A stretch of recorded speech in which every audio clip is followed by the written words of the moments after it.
Thank you very much, Your Excellency. With your permission, we may take our seats for a few minutes. With your permission, Your Excellency, we may take our seats. And may I now invite your attention to the screens for a special video presentation, after which I will request Her Ladyship, the Chief Justice, to present the soldier report formally to His Excellency and to the Houses of Parliament.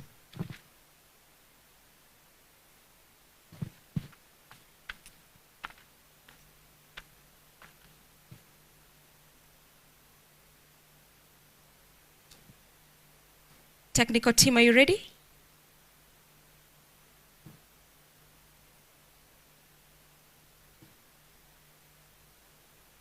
In the interest of time, Your Excellency, allow This me. is a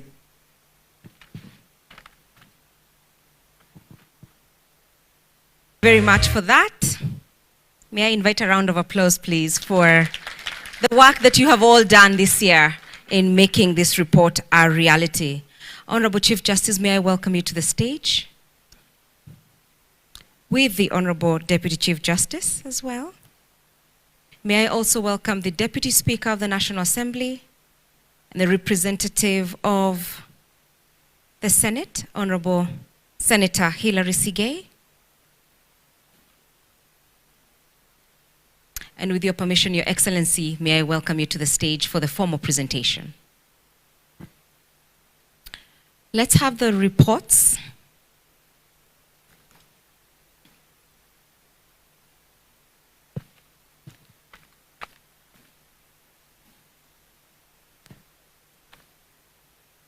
May I also welcome Honorable Aden Daud to join on behalf of JLAC of the National Assembly.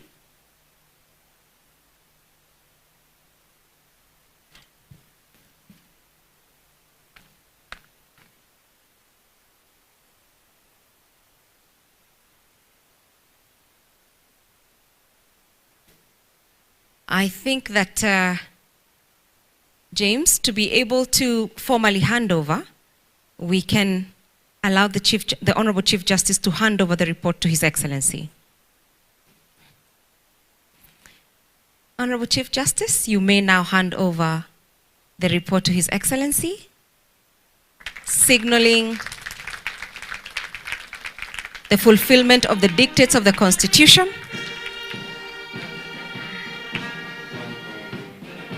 We will also have a moment of celebration.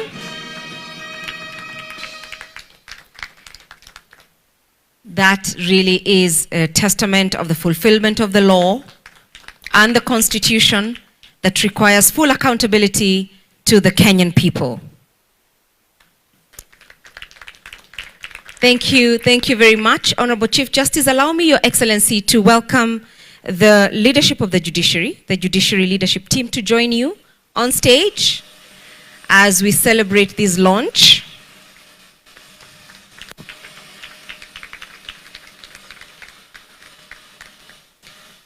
And the Judicial Service Commission.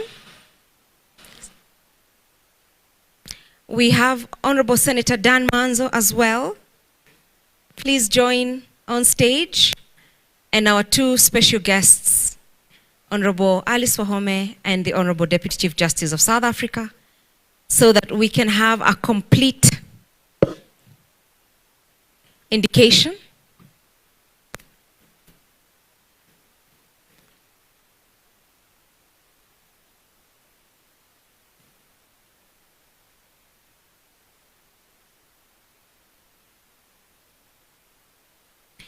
that is the leadership of our country, the leadership of the judiciary, the leadership of Parliament together during this momentous launch of the State of the Judiciary and the Administration of Justice report. We will have that photo. And thereafter, I will request that we are joined by the President of the Law Society and all the speakers on the program today for a picture.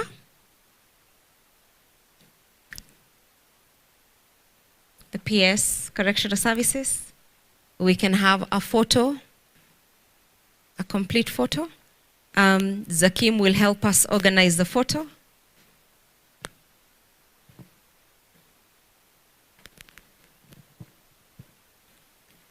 I will thereafter invite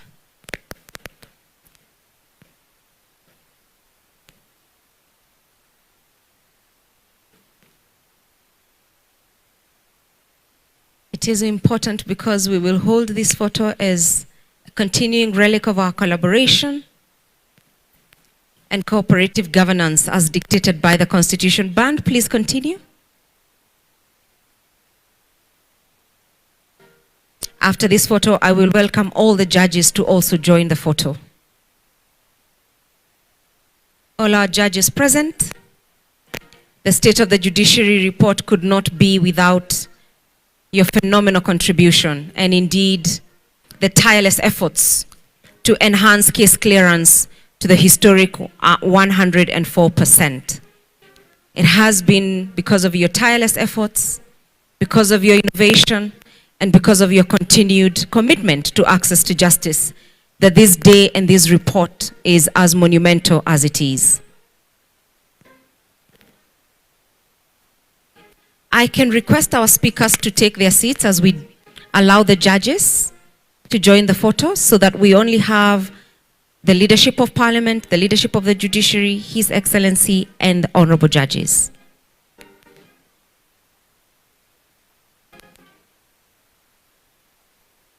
Indeed, that is the sound of patriotism, and this is the face of access to justice in Kenya. On the screen, you will have a QR code. The protocol team will also distribute the State of the Judiciary at a glance so that you can download the report and read it at your leisure. We have summarized the report for you in an abridged version report, and we are happy to continue with this conversation. Thank you very much, Your Excellency. With your permission, I will welcome the Honorable Chief Justice to escort Your Excellency to leave at your leisure, and we will continue here for the rest of the program.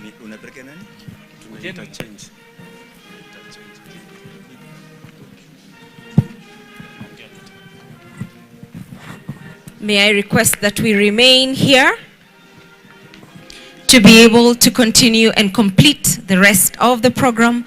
As His Excellency departs, we are grateful. We thank Your Excellency.